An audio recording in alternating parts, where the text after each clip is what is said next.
اور ایک خاص مرحلے کا تو میں آپ کے سامنے ذکر ہی کر دوں، اس لیے کہ دین کی اقامت، دین کا غلبہ، اس میں تو جہاد اور قتال آئے گا لا محالہ.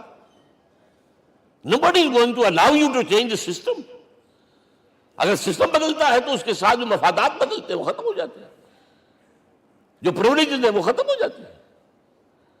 لہذا جب غزوہ بدر کا مرحلہ آیا ہے، حضور نے مجلس شورا منعقد کی، اور آپ نے جو وحی سے آپ کو بتا دیا گیا تھا، دیکھو ایک قافلہ آ رہا ہے شمال سے، مال غنیمت سے لدا پھدا ہے، اور 50 صرف اس کے ساتھ محافظ ہیں. ایک لشکر آ رہا ہے جنوب سے، ویل کانٹے سے لیس، اور اللہ نے وعدہ کیا ہے کہ ایک پر ضرور تمہیں فتح دے گا، بتاؤ کدھر چلے. یہ اصل میں کسی بھی سپہ سالار کے لیے وقت ہوتا ہے کہ اپنے ساتھیوں کے مورال کا اندازہ کرے. کچھ ہوں گے ہم جیسے کمزور بھی، انہوں نے کہا کہ حضور پہلے قافلے کی طرف چلے، آسانی سے فتح بھی ہو جائے گی اور ہتھیار مل جائیں گے ہمیں. ہمارے پاس تو ہتھیار بھی نہیں ہے، گنتی کے لوگوں کے پاس تلواریں بھی نہیں سب کے پاس، تو 50 آدمیوں کے ہتھیار تو ملیں گے، پھر لشکر سے نپٹ لیں. اب حضور کہہ رہے ہیں اشیرونی اشیرونی اشیرونی.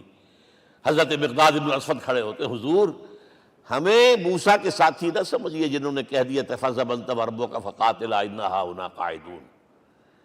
ہم موسیٰ کے ساتھی نہیں ہیں، ہم آپ کے جانثار ہیں. آپ جو آپ کی نیت ہے آپ بسم اللہ کیجیے، اب آپ کو کیا پتا ہمارے ذریعے آپ کو اللہ تعالیٰ آنکھوں کی ٹھنڈک عطا فرمائے.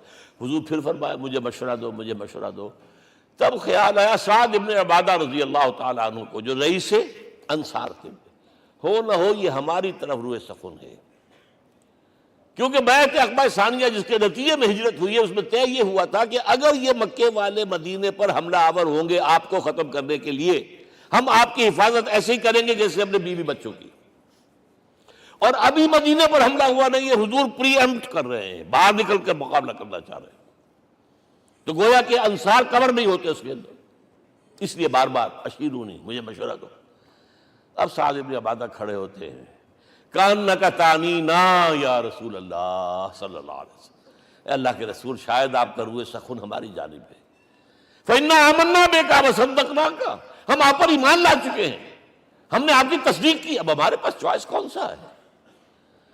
اگر آپ آگے چلیں ہم پیچھے چلیں گے، اگر برق الغماد تک پہنچیں گے ہم اپنی اونٹنیوں کو دبلا کر دیں گے. یمن کا آخری شہر جو ہے برق الغماد، اور اگر آپ ساحل سمندر پر کھڑے ہو کر اپنی سواری سمندر میں ڈالیں گے ہم بھی ڈال دیں. بہرحال یہ مراحل ہیں کہ جن سے گزر کر حضور نے اللہ کے دین کو غالب کیا اور قائم کیا، اور اس ہر سطح پر، ہر مرحلے پر صحابہ کرام نے آپ کا ساتھ دیا. جہاں آپ کا پسینہ گرا وہاں انہوں نے اپنی خون کی ندیاں بہا دی. محمد رسول اللہ والذین معہ اشداء علی الکفار رحماء بینہم.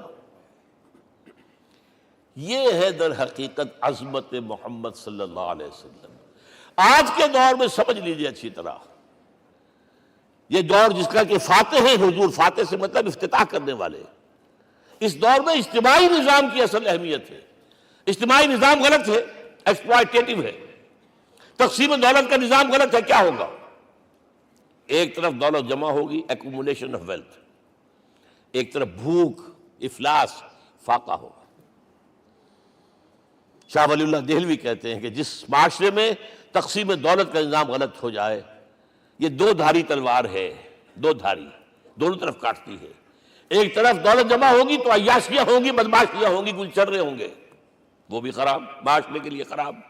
اور ایک طرف فقر ہوگا اور بھوک ہوگی اور فاقہ ہوگا، یہ بھی خراب. اس لیے کہ حضور فرماتے ہیں کاد الفقر ان یکون کفرا، فقر تو انسان کو کفر کی حد تک پہنچا دیتا ہے. لہذا فق کو کل نظام کو توڑنا ہوگا. یہ الفاظ ہے شاہ ولی اللہ دہلوی رحمۃ اللہ علیہ کے، جو 12ویں صدی ہجری کے مجدد ہیں. اس نظام کو بدلنا. اب آپ سوچئے حضور صلی اللہ علیہ وسلم نے جب اپنے اس مشن کی تکمیل کر لی، تو میں اب دو باتیں آپ کو بتا رہا ہوں. چونکہ حضور کی بعثت صرف عرب کے لیے نہیں تھی، صرف عربوں کے لیے نہیں تھی، صرف ملک عرب کے لیے نہیں تھی. اگر یہ ہوتا تو آپ کا کام مکمل ہو گیا تھا، پورے عرب میں اللہ کی حکومت قائم ہو گئی، ایک ایک شخص تک قرآن پہنچ گیا. لیکن 5 جگہ قرآن میں آیا ہے وَمَا أَرْسَلْنَاكَ إِلَّا كَافَّةً لِلنَّاسِ بَشِيرًا وَنَذِيرًا. ہم نے نہیں بھیجا آپ کو مگر تمام انسانوں کے لیے بشیر اور نذیر بنا کر.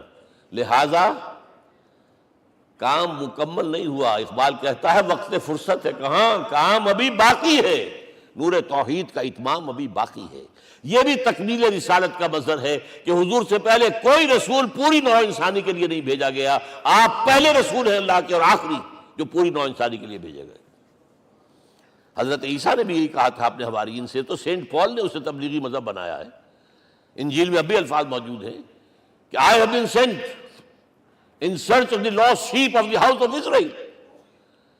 میں تو اسرائیل کے گھرانے کی کھوئی ہوئی بھیڑوں کی تلاش میں بھیجا گیا ہوں، صرف بنی اسرائیل کے لیے. قرآن بھی کہتا ہے رسول الی بنی اسرائیل، واحد رسول ہیں جو پوری دنیا کے لیے بھیجے گئے. اچھا کہہ دینا تو آسان ہو گیا، اس کا مطلب کیا ہے؟ جب تک پوری دنیا پر اللہ کا دین غالب نہ ہو، محمد کا مقصد بعثت ہنوز شرمندہ تکمیل ہے، اور یہ ہوگا، اس کی خبر دی ہے. یہ ایک تحفہ میں لے کر آیا آپ کے لیے. 8 صفحے ہیں، لیکن یہ سمجھیے کہ یہ سونے کے حروف سے شر لکھے ہوئے ہیں. وہ احادیث، وہ آیات جن میں حضور نے خبر دی ہے کہ پوری دنیا پر اللہ کا دین غالب ہوگا. ہو نہیں سکتا کہ دنیا ختم ہو جائے اور محمد کا مقصد بعثت ابھی مکمل نہ ہو، ناممکن. جن آیات کو پڑھیے، ان میں پھر احادیث پڑھیے. میں صرف 2 حدیثیں آپ کو سنا دوں. ایک میں حضور نے اپنے زمانے سے لے کر قیامت تک کے 5 ادوار گنائے ہیں. آپ پڑھ لیجیے گا، ٹیکسٹ ہے یہ، اور خدا کے لیے اس کی قدر کیجیے گا. یہ آیات ہیں، احادیث پھینک نہ دیجیے خدا کے لیے کہیں. اور اس کے اندر جو ہے اس وقت کے جو مایوسی کے اندھیارے ہمارے اوپر چھائے ہوئے ہیں، اس کا علاج ہے کہ نہیں، اور بھی دور فلک ہیں ابھی آنے والے، ناز اتنا نہ کریں ہم کو ستانے والے. بہرحال حضور نے جب اپنا مشن عرب کی حد تک مکمل کر لیا تو اب ایک بات نوٹ کیجئے، خطبہ حجۃ الوداع 1.25 لاکھ کا بجوا. حضور نے اپنے اس خطبے میں اپنی تعلیمات کے جو اہم نکات تھے انہیں اور دہرایا 3 مرتبہ ایک بات کی ہے. لاؤڈ سپیکر تو تھا نہیں، پہلے آپ ادھر رخ کرتے تھے، آپ کہتے تھے کچھ، ادھر لوگ آدمی آگے کھڑا ہوا اس کو آگے پہنچاتا اور آگے پہنچاتا تھا. پھر آپ سامنے رخ کر کے کہتے تھے، پھر بائیں طرف رخ کر کے 3 مرتبہ، ایک لفظ 3 مرتبہ. آخر میں ایک سوال کیا ہے، الا هل بلغت؟ دیکھو لوگوں میں نے پہنچا دیا یا نہیں؟ کیونکہ قرآن میں تحدید آئی تھی، اے نبی، یا ایھا النبی بلغ ما انزل الیک من ربک وان لم تفعل فما بلغت رسالتہ. اے نبی جو کچھ تم پر نازل کیا گیا اللہ کی طرف سے پہنچا دو، اور اگر نہیں کیا تو رسالت کا حق ادا نہیں ہوگا. اور اس میں سورہ اعراف کی آیت نمبر 6 اگر پڑھ لیں، فَلَنَسْأَلَنَّ الَّذِينَ أُرْسِلَ إِلَيْهِمْ وَلَنَسْأَلَنَّ الْمُرْسَلِينَ. ہم ان سے بھی پوچھیں گے جن کی طرف رسولوں کو بھیجا، اور رسولوں سے پوچھیں گے ہم نے تمہارے پاس اپنا پیغام پہنچایا تھا، تم نے پہنچایا کہ نہیں لوگوں کو؟ اس لیے حضور نے گواہی لی، الا هل بلغت؟ دیکھو میں نے پہنچا دیا کہ نہیں. اور جواب کیا ملا؟ انا نشہد انک قد بلغت رسالۃ وادیت الامانۃ ونصحت الامۃ وکشفت الغمۃ. ہم گواہ ہیں حضور، آپ نے رسالت کا حق ادا کر دیا، امانت کا حق ادا کر دیا، ہماری خیر خواہی کا حق ادا کر دیا، اور گمراہی کے اندھیرے جو ہے انہیں چھانٹ کر رکھ دیا. اب آپ نے آسمان کی طرف نگاہ کی، انگشت شہادت سے وہی 3 مرتبہ اللہم اشہد اللہم اشہد اللہم اشہد. اللہ تو بھی گواہ ہے، یہ مان رہے. یہ ہے سائی آف ریلیف. یہ بوجھ جو میرے کندھے پر آیا تھا، انا سنلقی علیک قولا ثقیلا، یہ اب منتقل ہو گیا، اب امت کو منتقل ہوا. لہذا آخری لفظ کیا تھا؟ فَلْيُبَلِّغِ الشَّاهِدُ الْغَائِبَ. اب جو یہاں موجود ہیں ان کا فرض ہے کہ پہنچائیں ان کو جو یہاں نہیں ہے. میں صرف تمہارے لیے رسول نہیں ہوں، ایک فرد نوع بشر تک دنیا میں جو اس وقت ہے، اور ایک فرد نوع بشر جو آخر تک آئے گا قیامت تک، اس تک قرآن پہنچانا تمہارے ذمہ ہے. ہم نے نہیں پہنچایا، اسی لیے آج ہم اللہ کے عذاب میں ہیں. آج کیوں ذلیل کے کل تک نہ تھی پسند گستاخی فرشتہ ہماری جناب میں. 1.5 بلین مسلمان، لیکن عزت نام کی کوئی شے ہے؟ G7 G9 G11 G13 G15 کوئی مسلمان بھی ہے ان میں؟ نہ 3 میں، نہ 13 میں، نہ G7 میں، نہ G15 میں، نن۔